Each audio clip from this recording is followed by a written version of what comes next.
মুসলমান ভাইয়ারে আমার বন্ধুগণ, আল্লাহ পাক ডাক দিয়ে বললেন, নবী গো, তাম পৃথিবীর মানুষদেরকে আমি রবের পক্ষ থেকে জানিয়ে দেন গো নবী, যে মানুষগুলি এই কোরআনের শিক্ষা অর্জন করবে, এই কোরআন দিয়ে নিজের জীবনকে পরিচালিত করবে, আমি আল্লাহ বলে দিলাম ওই মানুষদেরকে গোমরাহির ঘোরাচ্ছন্নে যদি নিমজ্জিত থাকে, ওই মানুষদেরকে টেনে বের করে আলোর পথ এই কোরআন দেখা দেবে। একটু জোরে জোরে বলেন না সুবহানাল্লাহ। মুসলমান ভাইয়ারে আমার বন্ধুগণ, কেমন করে বাজার এই কোরআনুল কারীম কেমন করে দেখেন হেদায়েত দিয়ে দেয়। ও বন্ধু, নাম শুনেছেন বাদাম অর্ধ জাহানের খলিফা, নাম হইল হযরত ওমর ফারুক রাদিয়াল্লাহু তাআলা আনহু। এখনো পর্যন্ত হযরত ওমর ঈমান আনে নাই, কিন্তু এই কোরআনুল কারীম মানার কারণে, কোরআনুল কারীমের তিলাওয়াত শ্রবণ করার কারণে আমার আল্লাহ হযরত ওমরের গলায় আল্লাহ কালেমা নামক দৌলত নসিব করে দিয়েছেন। ধরে বলেন সুবহানাল্লাহ। আমার মুসলমান ভাইরা আমার বন্ধুগণ, কেমন করে বাজার হযরতে ওমর ঈমান গ্রহণ করলো। ভাই গো, গরিবুল্লাহ মাসরুর ইসলামাবাদী রহমাতুল্লাহি আলাইহি, তিনি তিনার একখানা কিতাব আশারায়ে মুবাশশারা নামক কিতাবের মধ্যে বর্ণনা করতেছেন, হযরতে ওমর কেমন করে ইসলাম ধর্ম গ্রহণ করলেন, কেমন করে বাজান এই কোরআনুল কারীমের সংস্পর্শে আসার কারণে ঈমান নামক দৌলত নসিব করলো। আল্লাহর নবী, বিশ্ব নবী রহমাতুল লিল আলামিন, দোজাহানের সরদার মরুদোলা, আমার আপনার নবীজি একদিন আল্লাহর কাছে দোয়া করতেছেন, ওগো আল্লাহ, আমি দুইজন ব্যক্তির জন্য দোয়া করে দিলাম গো আল্লাহ। এক নম্বরে আবু জাহেল, দুই নম্বরে ওমর। আল্লাহ গো, এই দুইজন মানুষের মধ্য থেকে তুমি একজনকে দিনের জন্য কবুল করে নাও, ইসলামের জন্য কবুল করে নাও। ওগো আল্লাহ, এই দুইজনের ভিতর থেকে একজন মানুষও যদি ঈমান ইসলাম ধর্ম গ্রহণ করে গো আল্লাহ, তাইলে আমার দিন প্রসার করা সহজ হয়ে যাবে। আমার আল্লাহ জিবরিল আমিনকে ডাক দিয়ে বলে, জিবরাইল রে, আমার বন্ধুর কাছে যাও, আমার বন্ধুরে যাইয়া বলিয়া দাও, আমি আবু জাহিলকে ঈমান নামক দৌলত, ইসলাম নামক দৌলত আমি আবু জাহিলকে দেব না, কিন্তু আমি ওমরকে ইসলাম আর ঈমান নামক দৌলত নসিব করে দেব। আল্লাহু আকবার বলেন। আরে বন্ধু, হযরত ওমর রাদিয়াল্লাহু তাআলা আনহু এদিক দিয়ে নিজ কাজের জন্য যখন পথ দিয়ে যাচ্ছিলেন, দেখে আবু জাহেল তিনি তিনার লোকদেরকে নিয়ে এমন একটা ঘোষণা দিতেছে যে, কে আসো, যে মুহাম্মদ নবীর কল্লাটা আমার কাছে নিয়ে আসতে পারবা? নাউজুবিল্লাহ বলেন। এমন আওয়াজ শোনার পর হযরত ওমর লাব্বাইক বলিয়া দাঁড়াইয়া ডাক দিয়ে বলে, ও নেতাজি, আমি যদি ওই মুহাম্মদ নবীর কল্লাটা যদি আমি নিয়ে আসতে পারি, বলেন না গো, আমাকে আপনি কি দিবেন, কি দিয়ে আমাকে ধন্য করবেন? এবার আবু জাহিল ডাক দিয়ে বলে, তুমি যদি মুহাম্মদ নবীর যদি কল্লাটা নিয়ে যদি আমার দরবারে হাজির করতে পারো, আমি তোমাকে 100 লাল উট দিয়া তোমাকে পুরস্কারে পুরস্কৃত করব। ও বাজান, দেখেন এই কোরআনুল কারীম কেমন করে হেদায়েত দেয়। এই কোরআনের কাছে আসলে, কোরআনের মাদ্রাসাকে মহব্বত করলে, এই কোরআন শ্রবণ করলে আল্লাহ কেমন করে হেদায়েতের মালা গলায় পরিয়ে দেয়। এবার হযরত ওমর ডাক দিয়ে বলে, আমি যাব মুহাম্মাদের কল্লা কাটার জন্য, আমাকে কি দিবেন? বলে 100 লাল উট তোমাকে দেওয়া হবে। ও বাজান, এবার হযরতে ওমর রাদিয়াল্লাহু তাআলা তখনো পর্যন্ত ঈমান আনে নাই, তখনো পর্যন্ত মুসলমান হয় নাই। হযরতে ওমর ডাক দিয়ে বলে, ওগরে দাও, তাইলে আমাকে বলেন না মুহাম্মদ নবীর কল্যাণের জন্য যাব, আমাকে আপনি কয়দিন, কতদিন সময় দিবেন? বলে 3 দিন সময় আমি তোমাকে দিয়ে দিলাম, যাও যাও যাও, 3 দিন সময় আমি তোমাকে দিয়ে দিলাম। 3 দিন সময় পর পর এবার হযরতে ওমর রাদিয়াল্লাহু তাআলা আনহু বাজান মুহাম্মদ নবীর কল্লা কাটার জন্য যাবে। বিবির কাছে যাইয়া ডাক দিয়ে বলে, বিবি রে, এ বিবি, ও বিবি, আমার তরবারিটা কই? জলদি করে আমার তরবারিটা আমাকে দাও। বিবি ডাক দিয়ে বলে, স্বামী গো, তুমি তরবারি কি করবা? বলে, আমি তরবারি নিয়ে মুহাম্মদের কল্লা কাটার জন্য যাব। নাউযুবিল্লাহ। এবার বিবি চোখের পানি ফেলে দিয়ে কান্দি, আর তরবারিটা নিয়া যখন স্বামী ওমরের হাতে দিয়েছে, ও বাজার গরিবুল্লাহ মাসরুর ইসলামাবাদী রাহমাতুল্লাহ আলাইহি তিনি আশারে মুবাশশারা নামক কিতাবের মধ্যে বর্ণনা করতেছে। এবার হযরতে ওমর তরবারিটা পাওয়ার পর তরবারি নিয়ে এবার বিবিকে ডাক দিয়ে বলে, ও বিবি, ওই যে আমার ত্বকের ভিতরে কত সাপের বিষ আমি রেখে দিয়েছি, বাদাম তৎকালীন সময় সবাই শিকার করত, হরিণ শিকার করত, এই জন্য তিনারা ওই সাপের বিষগুলোকে কৌটার মধ্যে রেখে দিত। ওই সাপের বিষ তরবারির মধ্যে লাগাইয়া যখন শিকারীর জন্য যেত, শিকার করতে যাতে যেন সহজ হয়ে যায়। এবার ওমর ডাক দিয়ে বলে, বিবি রে, আমার তরবারির ভিতরে আমি সাপের বিষ মাখাবো, সবচেয়ে যেই সাপের বিষ সবচেয়ে বিষাক্ত, ওই সাপের বিষটা আনো। এবার বিবি যাইয়া কিং কোবরা সাপের বিষটা যখন হযরতে ওমরের হাতে দিল, ও বাজান, হযরতে ওমর এবার সাপের বিষগুলোকে এবার যখন তরবারির পিঠ ও পিঠ মাখাইল, তরবারির পিঠ ও পিঠে মাখাইয়া এবার বিবির ডাক দিয়ে বলে, ও বিবি, আমি আগামীকাল সকাল বেলায় মুহাম্মদ নবীর কল্লা টানার জন্য যাব। ও বাজার, রাত্রি যখন গভীর হয়ে গেল, হযরতে ওমর নজর করে দেখে রে, হযরতে ওমরের বিবি চিৎকার করে করে কান্না করে। ওমর ডাক দিয়ে বলে, বিবি,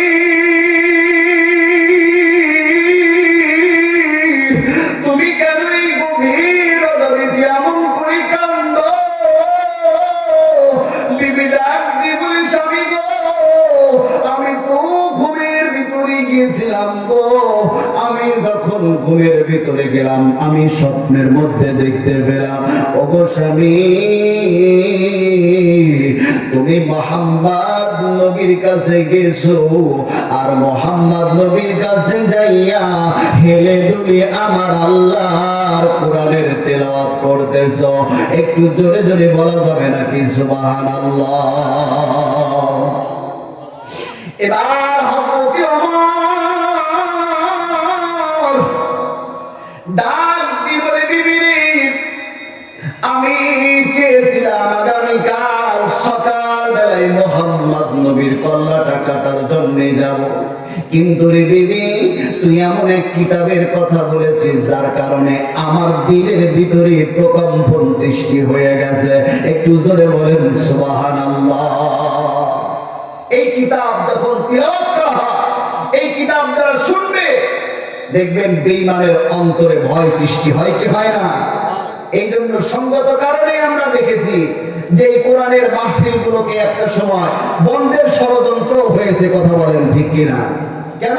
এই কোরআনের আওয়াজকে নিস্তব্ধ করে দিতে পারলে মুসলমানকে অতি সহজেই নাস্তিক বানানো যাবে। কথা বলেন ঠিক কিনা? আজকে আমার আপনার সন্তান আজকে ঘরে ঘরে নাস্তিক পয়দা হইতেছে বন্ধু, কারণ একটাই, আজকে আমরা কোরআন থেকে দূরে সরে গিয়েছি। আজকে আমরা যদি কোরআনের ডাকে, কোরআনের আহ্বানে যদি সাড়া দিতাম, কোরআনের কথাগুলো যদি আমরা শুনতাম, আল্লাহ রাব্বুল আলামিন বলেন যে কোরআনের কথা যারা শুনবে, এই কোরআনের কথা যারা মানবে, আল্লাহ পাক বলেন তাদেরকে আমি মাফ করে দেব, বিনা হিসাবে আর জান্নাত দেব। সুবহানাল্লাহ বলেন। আল্লাহ পাক বলেন আল্লাযীনা ইসতামিউনাল কওলা ফায়াত্তাবিউনা আহসানাহু উলাইকা আল্লাযীনা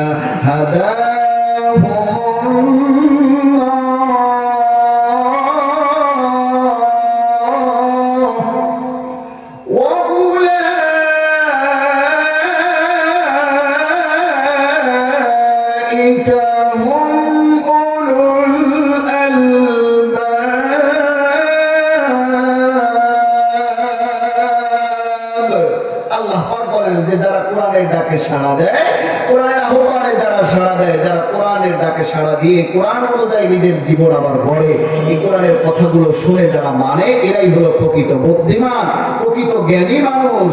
আল্লাহ পাক বলেন ইয়াস্তাবিউনাল কওলা ফায়াত্তাবিউনা আহসানাহু উলাইকা আল্লাযীনা হাদাহুমুল্লাহ।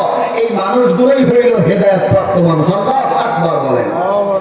মুসলমান ভাইরা আমার বন্ধুগণ, এবার হযরতে ওমর রাদিয়াল্লাহু তাআলা আনহু বিবিকে ডাক দিয়ে বলে, বিবি রে, আমি চেয়েছিলাম আগামীকাল মুহাম্মদ নবীর কল্লা আমি কাটার জন্য আমি সকাল বেলায় চলে যাব, কিন্তু রে বিবি, তুই এমন এক কিতাবের কথা আমারে শোনাইবি, আমি যাইতে চেয়েছিলাম কিন্তু না, আগামীকাল যাব না। 3 দিন সময় আবু জাহেলের কাছ থেকে বাজার নিয়ে এসেছে, চলে গেল 1 দিন, আর বাকি থাকলো 2 দিন। এবার দ্বিতীয় দিন রাত্রি যখন গভীর হয়ে গেছে, এবার গভীর রজনীতে আমার আল্লাহ জিন্নাতদের মধ্য থেকে একজন জিনকে পাঠাইয়া, হযরতে ওমরের চুলগুলো ছিল কোকড়া বোকড়া বাবরি, হযরতে ওমরের চুলগুলো জিনদের মধ্য থেকে আল্লাহ একটা জিন পাঠাইয়া হযরতে ওমরের চুলগুলোকে কেটে দিয়েছে। ওমরের ঘুম যখন গভীর রজনীতে ভেঙে গেছে, এবার হযরতে ওমর গভীর রজনীতে জাগ্রত হয়ে যখন বসেছে, ওমর নজর করে দেখে মাথায় থেকে চুলগুলো কেমন জানি করে বিছানার মধ্যে পড়ে। এবার হযরতে ওমর একবার বিবির দিকে তাকায়, আবার দরওয়াজার দিকে তাকায়, দেখি দরওয়াজাটাও লাগানো, আবার বিবিও ঘুমন্ত, কিন্তু এই কাজটা কে করলো? বিবির ডাক দিয়ে বলে, বিবি, এরে বিবি, বল না আমার চুলগুলো এমন করে কে কেটেছে? বিবি ডাক দিয়ে বলে, স্বামী গো, আমি তো জানি না তোমার চুল কে কেটেছে, আমি তো ঘুমন্ত, আমি তো ঘুমের ভিতরে ছিলাম রে স্বামী। এবার হযরতে ওমর ডাক দিয়ে বলতেছে, বিবি, চেয়েছিলাম আমি আগামীকাল সকাল বেলায় মুহাম্মদ নবীর কল্লা কাটার জন্য যাব, কিন্তু না, আমি আগামীকালকেও যাব না। আমার দিলের মধ্যে কেমন জানি ভয় সৃষ্টি হয়ে গেছে। আল্লাহু আকবার বলেন। আরে বিবি, কেমন জানি আমার দিলের ভিতরে কম্বল সৃষ্টি হয়ে গেছে রে বিবি, না, আমি আগামীকাল কেউ যাব না। ও বাবা, 3 দিন সময় যখন আবু জাহেলের কাছ থেকে নিয়ে এবার যখন বাড়িতে এসেছে, চলে গেল 2 দিন, আর বাকি থাকলো 1 দিন। তৃতীয় দিন হযরতে ওমর চিন্তা করে দেখলো আর মাত্র 1 দিন বাকি আছে। আমি যদি আগামীকাল সকাল বেলায় সত্যি মোহাম্মদ নবীর কল্লাটা না নিয়ে আসতে পারি, তাইলে আমার নেতা আমার উপরে ক্ষিপ্ত হয়ে যাবে, আর আমি কারো কোনো কথা শুনবো না, আমার দিলে আমি কোনো মায়ের সঞ্চারও ঘটাবো না। আমি সকাল বেলায় চলে যাব মুহাম্মদ নবীর দরবারে, আর মুহাম্মদ নবীর কল্লাটা আমি কেটে আমার নেতা আবু তাহেরের কাছে জমা দিয়ে দেব। বিনিময়ে 100 লাল উট নিয়ে আমি বাড়িতে ফিরব। কিন্তু বাজার জিজ্ঞেস করতে চাই আপনাদেরকে, হেদায়েতের মালিক কে? আরো জোরে বলেন, হেদায়েতের মালিক কে? আল্লাহ রাব্বুল আলামিন বলেন, ইন্নাকা লা তাহদি মান আহবাবতা ওয়ালাকিন্নাল্লাহ ইয়াহদি মান ইয়াশা। হিদায়াতের মালিক হইল আমার আল্লাহ। আল্লাহ নবীকে বলে, নবীজি আপনি চাইলে হিদায়াত মানুষদেরকে আপনি দিতে পারবেন না। ও বন্ধু, বাবাজি, আল্লাহ স্বয়ং হিদায়াতের জিম্মাদারি আমার আপনার নবী, বিশ্বের নবী, দোজাহানের সর্দার মরদুলালকেও আল্লাহ হিদায়াতের জিম্মাদারি দেয় নাই। এই হিদায়াত তো আমার আল্লাহ যাকে চাইবে তাকে দিবে। যদি আল্লাহ নবীকে যদি হিদায়াতের জিম্মাদারি দিত, আমার আপনার নবী দোজাহানের সর্দার মরদুলাল রহমাতুল লিল আলামিন এই দুনিয়ায় এতিম অবস্থায় এসেছে। আমার আপনার নবী বাবার চেহারাটা তো কোনদিন দেখে নাই, কথা বলেন ঠিক কিনা? আমার নবীর বয়স যখন 6 বছর, আমার নবীর মা জননীর উখাড়ায়া ফেলে নবী দাদা আব্দুল মুত্তালিবের কাছে লালন পালন হইতে শুরু করে। কিছুদিন পরে দাদাও মারা যাওয়ার পর এবার যখন চাচার ঘরে এসেছে, চাচা যখন মৃত্যুবরণ করবে, মৃত্যুর সঙ্গে পাঞ্জা লড়ছে, কখন জানি প্রাণ পাখিটা বের হয়ে যাবে। এমন সময় চাচা আবু তালিবের কাছে যাইয়া মুহাম্মদ নবী বলে, চাচা গো, ও চাচা শুধুমাত্র কেবলমাত্র একবার পড়েন না, লা ইলাহা ইল্লাল্লাহ মুহাম্মাদুর রাসূলুল্লাহ। পড়েন না, লা ইলাহা ইল্লাল্লাহ মুহাম্মাদুর রাসূলুল্লাহ সাল্লাল্লাহু আলাইহি ওয়াসাল্লাম। মুহাম্মদ নবী চাচার কাছে যাইয়া ডাক দিয়ে বলে, চাচা গো,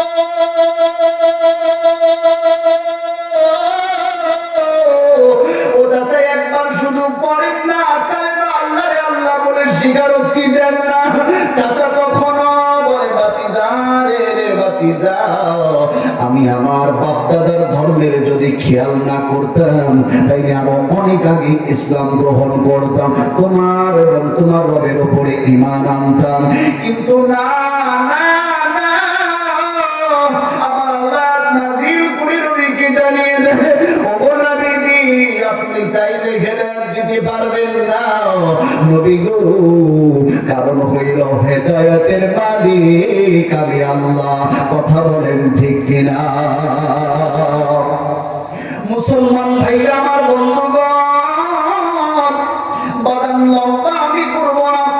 এবার হযরত ওমর তৃতীয় দিন ডাক দিয়ে বলে, বিবি রে, আমি কিন্তু সকাল বেলায় মোহাম্মদ নবীর কল্লাটা কাটার জন্য চলে যাব, প্লিজ বাদাম দিন নরম করে দিবেন। বন্ধু দেখেন না গো বাবা গো, এই মাদ্রাসার মহব্বতে, কোরআনের মহব্বতে, নবীর ভালোবাসায় একটা ফোঁটা চোখের পানি পড়ে যায় কিনা?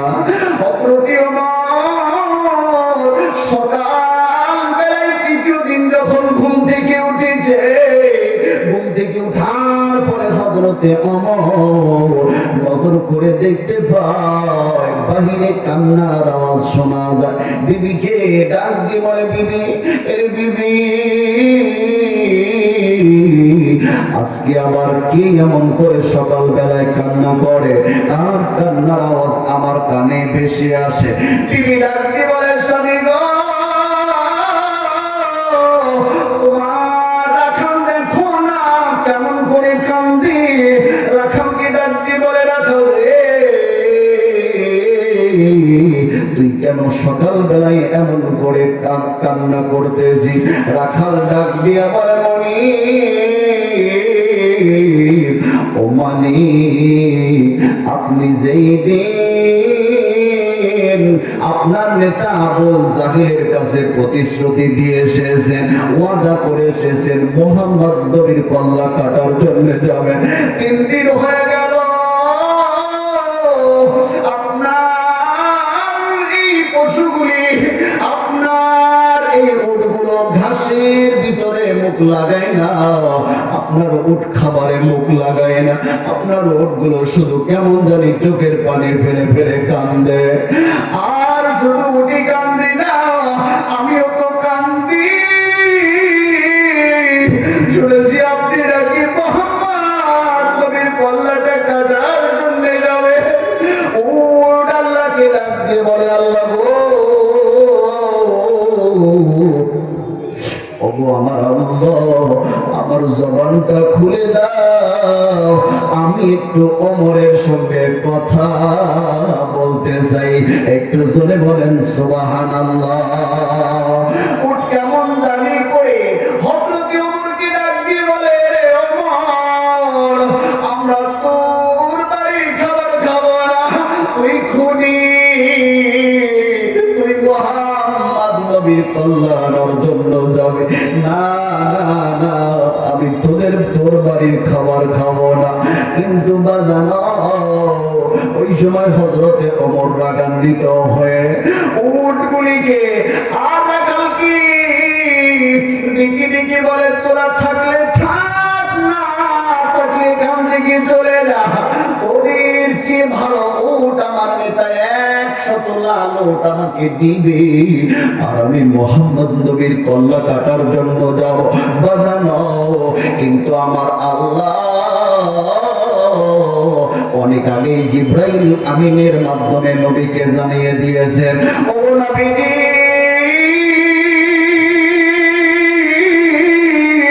চিন্তার কোনো কারণ নাই, ভয়ের কোনো কারণ নাই, যে ওমর আপনার কল্লা কাটার জন্য আপনার কাছে আসতে চায়। ওগো নবীজি, আমি আপনার উপরে নাযিলকৃত মহাগ্রন্থ 30 পারা আল কোরআনের দ্বারা আমি আপনার ওমরকে হেদায়েত দিয়ে দেব। একটু আওয়াজ দিয়ে বলেন সুবহানাল্লাহ। এরকম দুই বাবাজি হযরত ওমর এবার রাগান্বিত হইয়া এবার যখন নবীর বাড়ির দিকে রওনা দিয়েছে, পথিমধ্যে বন্ধু নাইমের সঙ্গে দেখা হয়ে গেল। বন্ধু নাইম ডাক দিয়ে বলে, ভাই ওমর রে, ও ভাই ওমর, তুমি কোথায় যাও? বলে, আমি তো মুহাম্মদ নবীর কল্লা কাটার জন্য যাব। বন্ধু নাইম ডাক দিয়ে বলে, ও ভাই ওমর, বলো না, ওই তিন নবীর দোষটা কি জন্য কল্লা কাটার জন্য যাইব? এবার ওমর ডাক দিয়ে বলে, দোষ তার একটাই, সে কোরআনের কথা বলে, সে নিজেকে নবী বলে দাবি করে। ও বাজার, এই কথা বলার সঙ্গে সঙ্গে বন্ধু নাইম এবার ডাক দিয়ে বলতেছে, ও ভাই ওমর, যদি এই কোরআনুল কারীমের তিলাওয়াতের কারণে, সত্যি যদি এই কোরআনুল কারীমের তিলাওয়াতের কারণে তুমি মুহাম্মদ নবীর কল্লা কাটার জন্য যাও, তাইলে না না না, মুহাম্মদ নবীর কাছে তোমাকে যেতে হবে না। তুমি তোমার বাড়িতে যাইয়া দেখো, তোমার বোন ফাতেমা আল্লাহর কোরআনুল কারীমের তিলাওয়াত করতেছে। একটু জোরে বলা যাবে নাকি সুবহানাল্লাহ? ও বাজান, আগেও বলেছি এখনো বলি, এই কোরআনুল কারীমের তিলাওয়াত শুনলে মুমিনের ঈমান বাড়ে না কমে? কথা বলেন, বাড়ে না কমে? এই কথাটা কার? আরো ধরে বলেন কথাটা কার? আল্লাহ পাক পবিত্র কোরআনুল কারীমে ঘোষণা করেন, ইন্নামাল মুমিনুনা আল্লাযীনা ইযা যুকিরাল্লাহ ইন্নামাল মুমিনুনা আল্লাযীনা ইযা যুকিরাল্লাহু ওয়াজিলাত কুলুবুহুম وإذا تليت عليهم آياته زادتهم إيمانا وعلى ربهم يتوكلون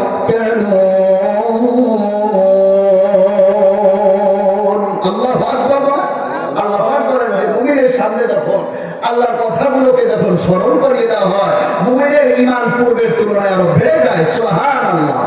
মুমিনের ঈমান বেড়ে যায় কোরআনুল কারীমের তিলাওয়াতের দ্বারা। এই কোরআনুল কারীম তো সহিহ কোরআনুল কারীমের সঠিক শিক্ষা, সহিহ তিলাওয়াত এই মথুরাপুর হযরত ওমর রাদিয়াল্লাহু তাআলা এই মাদ্রাসাগুলোতে তো শিক্ষা দেওয়া হয়। কথা বলে এই কোরআনুল কারীমের সহিহ শিক্ষা, সহিহ তিলাওয়াত আপনার সন্তানকে আপনি যদি কোরআনুল কারীমের সঠিক শিক্ষাটা যদি না দিতে পারেন, বাবা আপনার মতো ব্যর্থ পিতা আল্লাহ আসমানের নিচে আর জমিনের উপরে কেউ থাকতে পারে না। কথা বলেন ঠিক কিনা? আপনার মৃত্যুর পরে 3 বার সূরা ইখলাসটা সহিহ শুদ্ধ করে পড়ে আপনার সন্তান যদি আপনার মাকবারার পাশে গিয়ে একটু দোয়া যদি না করতে পারে, তাহলে আপনার মতো হতভাগা পিতা আর কেউ নাই। কথা বলে এই কোরআনুল কারীমের তিলাওয়াত দেখবেন ছোট ছোট বাচ্চারা যখন তিলাওয়াত করে কি চমৎকার কণ্ঠে তিলাওয়াত করে। কথা বলেন ঠিক কিনা? আমরা যারা মক্কা মদিনায় যারা গিয়েছি, দেখবেন মক্কা শরীফের ইমাম আব্দুর রহমান আস-সুলাইম হাজী সাহেব গেছেন নাকি মক্কা মদিনায়? যাদেরকে আল্লাহ পাক দিয়েছেন, তিনারা গিয়েছেন, তিনারা দেখেছেন, তিনারা শুনেছেন যে আব্দুর রহমান আস-সুলাইম যখন দেখবেন তিলাওয়াত করে ভাঙ্গা কণ্ঠে, কি মধুর তিলাওয়াত, মনে হয় কেবলমাত্র কোরআন নাযিল হইতেছে। কথা বলেন ঠিক কিনা? বলে আলহামদুলিল্লাহি রাব্বিল আলামিন, আল্লাহু আকবার বলেন, রহমানির রহিম, মালিকি ইয়াউমিদ্দিন, ইয়াকা না'বুদু ওয়া ইয়াকা নাস্তাঈন,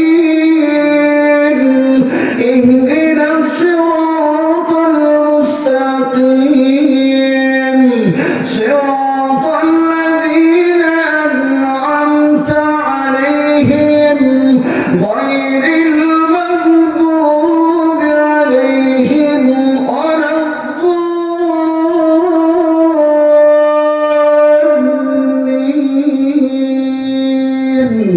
আল্লাহু আকবার বলেন।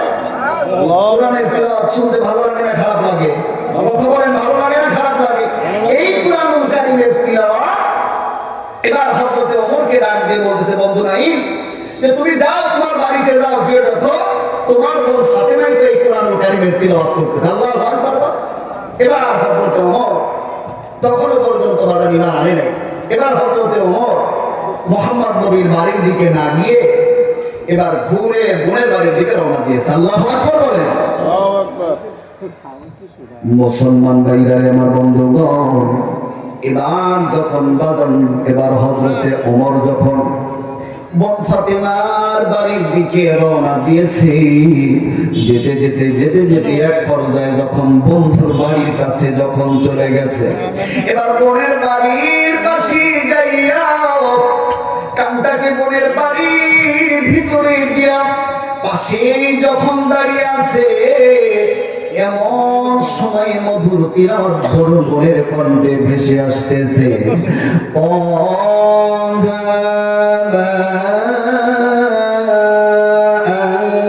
أنزلنا عليك القرآن لتشقى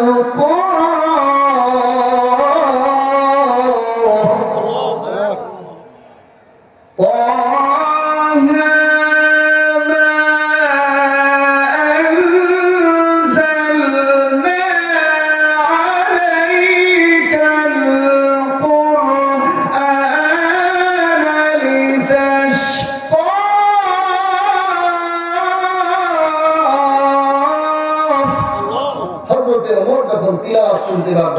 দিয়ে বলে, বোন ফাতেমা, আমি তোমার ঘরের ভেতর থেকে এটা কিসের আওয়াজ শুনতে পেলাম? বোন ডাক দিয়ে বলতেছে, এটা দুনিয়ার কোনো কিতাব নয়, এটা আসমানি আল্লাহ প্রদত্ত নবীর উপরে নাজিলকৃত 30 পারা মহাগ্রন্থ আল কোরআন। আল্লাহু আকবার বলে। মুসলমান ভাই আমার বন্ধুগণ, এবার হযরতে ওমর ডাক দিয়ে বলে, বোন রে, আমি তোমাকে ভালোভাবে বলি, শোনো, তুমি ওই কোরআনুল কারীমের তিলাওয়াত বন্ধ করে দাও। তুমি মুহাম্মদ নবীর উপরে আর ঈমান এনো না, তুমি ঈমান থেকে তুমি পিছপা হয়ে যাও। এ ভাই, এ বাবাজি, এবার বোন ডাক দিয়ে বলতেছি, ভাই গো, তুমি আমাকে বলেছো আমি মুহাম্মদ নবীর উপরে ঈমান আনবো না, আমি কোরআনুল কারীমের তিলাওয়াত বন্ধ করব। না না না, আমার জীবন চলে যাবে, কিন্তু আমি ঈমান আর আল্লাহর কোরআনুল কারীমের তিলাওয়াত ছাড়বো না। সুবহানাল্লাহ। লম্বা ঘটনা বাজার। এবার হযরত ওমর বোনকে ডাক দিয়ে বলে, বোন রে, ও বোন, তুমি যদি আল্লাহর কিতাবে এই তিলাওয়াত যদি বন্ধ না করো, আমি কিন্তু আমার কাছে তরবারি দ্বারা তোমাকে আঘাত করব, আমার কাছে চাবুক দ্বারা আঘাত করব। বাদান গরিবুল্লাহ মাসুর ইসলামাবাদী আশারে মুবাশশারা নামক কিতাবের মধ্যে বর্ণনা করতেছেন বাজার। এক পর্যায়ে হযরত ওমর বোনের উপরে যখন একের পরে ওই বাজারে তরবারি দ্বারা এবং তার কাছে থাকা চাবুক দ্বারা আঘাত করতে লেগেছে, মহিলা মানুষ এক পর্যায়ে জমিনের মধ্যে লুটিয়ে পড়েছে আর আল্লাহকে ডেকে ডেকে বলে, আল্লাহ, মাবুদ, ঈমান আনার কারণে, আয় আল্লাহ, তোমার কোরআনুল কারীম তিলাওয়াত করার কারণে আল্লাহ আমার ভাই আমার উপরে জুলুম করতেছে, নির্যাতন করতেছে। ওগো মালিক, আমি তো জানি আমার ঈমান কেমন, আমি আমার জীবন দিতে রাজি, কিন্তু ঈমান দিতে রাজি নয়।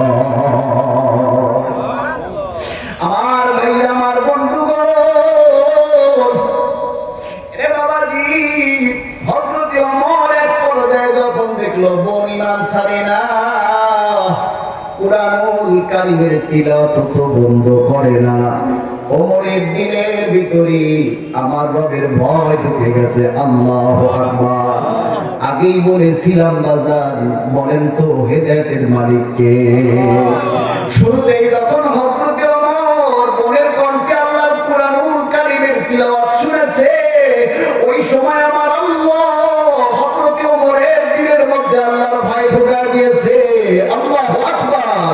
এবার হযরত ওমর বোনকে ডাক দিয়ে বলে, বোন রে, ওই তুমি কোন কিতাবের তিলাওয়াত করলা? কিতাবটা আমার হাতে একটু দাও না, আমি একটু এই কিতাবটা আমি একটু খুলে খুলে পড়ি না। বোন ডাক দিয়ে বলে, ভাই গো, না না না, ওই কিতাব ধরা যাবে না, ওই কিতাব পড়া যাবে না। আল্লাহর ঘোষণা, লা ইয়ামাসসুহু ইল্লাল মুতাহহারুন।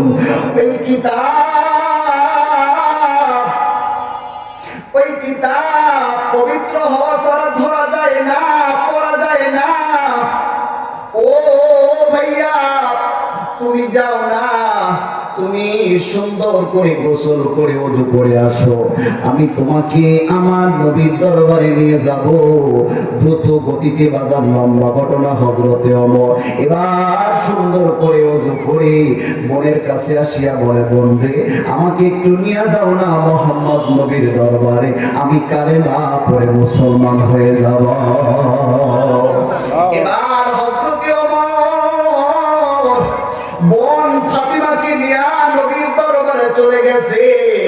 বাজান কিতাবের মধ্যে এসেছে, ওমর যে তরবারি দ্বারা মুহাম্মদ আমার নবীর কল্লা কাটতে চেয়েছিল বাজার, ওই তরবারিটাকে আমার আপনার সমাজে ছোট বাচ্চা যদি মারা যায় আমরা যেমন করে লাশটাকে হাতের উপরে নিয়ে যাই, কিতাবের মধ্যে এসেছে হযরতে ওমর ওই তরবারিটাকে লাশের মতো করে নিয়ে নবীর দরবারে যাইয়া মাথাটা নত করিয়া ডাক দিয়ে বলে, ওগো নবীজি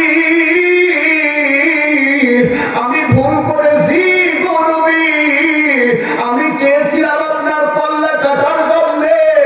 আহারে আপনার চেহারা এত সুন্দর, আপনার চেহারা এত নূর, আপনার চেহারা দেখে আমি পাগল হইয়া গেছি গো নবী। না না না, আমি আর বেঈমান থাকতে চাই না গো নবী। আমি আমার বোনের জবান থেকে এই কিতাবের তিলাওয়াত শুনেছি গো নবী। আর দেরি নয়, আর দেরি নয়, আমাকে এক্ষুনি কালেমা পড়ায়া মুসলমান বানায়া দেন। আমার নবী হযরতে ওমরকে ডাক দিয়ে বলে, ওমর হাতটা আমার হাতের উপরে দাও। এবার আমার নবী বাজান হযরতে ওমরকে পড়াইতেছে, পড়েন লা ইলাহা ইল্লাল্লাহ মুহাম্মাদুর রাসূলুল্লাহ। পড়েন না, লা ইলাহা ইল্লাল্লাহ মুহাম্মাদুর রাসূলুল্লাহ। আরে লা ইলাহা ইল্লাল্লাহ মুহাম্মাদুর রাসূলুল্লাহ। এই কোরআন মানুষকে হেদায়েত দিতে পারে কি পারে না? কথা বলেন, পারে কি পারে না? কথাটা কার? আবার শুরুর কথাই চলে যায়। আল্লাহ বলেছিলেন, কিতাবুন আনজালনাহু ইলাইকা লিতুখরিজান নাস, কিতাবুন আনজালনাহু ইলাইকা লিতুখরিজান নাস মিনাল যুলুমাতি ইলান নূর। এই কিতাব যারা মানবে, যারা পড়বে, আল্লাহ পাক বলেন, নবী আপনার উপরে যে কিতাব আমি নাজিল করেছি এই কিতাব মানব জাতিকে গোমরাহি ঘোরাচ্ছন্ন অন্ধকারে যদি সে নিমজ্জিত থাকে টেনে বের করে ইলান নূর আইলাল হুদা আইলাল জান্নাহ, হেদায়েতের পথ দেখাবে, জান্নাতের পথ দেখাবে। আল্লাহু আকবার। সম্মানিত উপস্থিতি বাজার, এই জন্য এই মাদ্রাসাগুলোকে, এই মাদ্রাসার তলবে ইলম ছাত্রদেরকে আমার আপনার ভালোবাসা দরকার আছে না নাই? আমরা আমাদের অনেকের বয়স হয়ে গেছে, হয়তো এখন আর এই কোরআনুল কারীমের সঠিক শিক্ষাটা অর্জন করতে পারবো না। তারপরেও এই মাদ্রাসাগুলোকে যদি মহব্বত করি, আমরা এই মাদ্রাসাগুলোকে যদি ভালোবাসি, কোরআনওয়ালাদেরকে যদি মহব্বত করি, এই কোরআনওয়ালারা যেই পথে যাবে ময়দানে বা হাসরে, আমি আপনিও সেই পথে যাব। কথা বলেন ঠিক কিনা? আমাদের সমাজে একটা কথা আছে, প্রবাদ আছে, সৎসঙ্গে সর্ববাস আর অসৎসঙ্গে সর্বনাশ। এই জন্য আমরা সৎসর্গ যদি আমরা দিতে চাই, তাইলে আমাদেরকে মাদ্রাসাকে মহব্বত করতে হবে, কোরআনওয়ালাদেরকে মহব্বত করতে হবে, কোরআনকে ভালোবাসতে হবে। সম্মানিত উপস্থিতি, আমরা সকলেই যেন কোরআনের প্রেমে প্রেমিক হয়ে এই কোরআনকে মহব্বত করে, কোরআনকে ভালোবেসে শেষ নিঃশ্বাস যেন ত্যাগ করতে পারি। আল্লাহ পাক প্রত্যেকটি কথা আমাদেরকে বোঝা এবং আমল করার তৌফিক দান করুন। আপনাদের সকলের জন্য দোয়া করে আমি দোয়া চেয়ে বিদায় নিচ্ছি। আসসালামু আলাইকুম ওয়া রাহমাতুল্লাহি ওয়া বারাকাতুহু।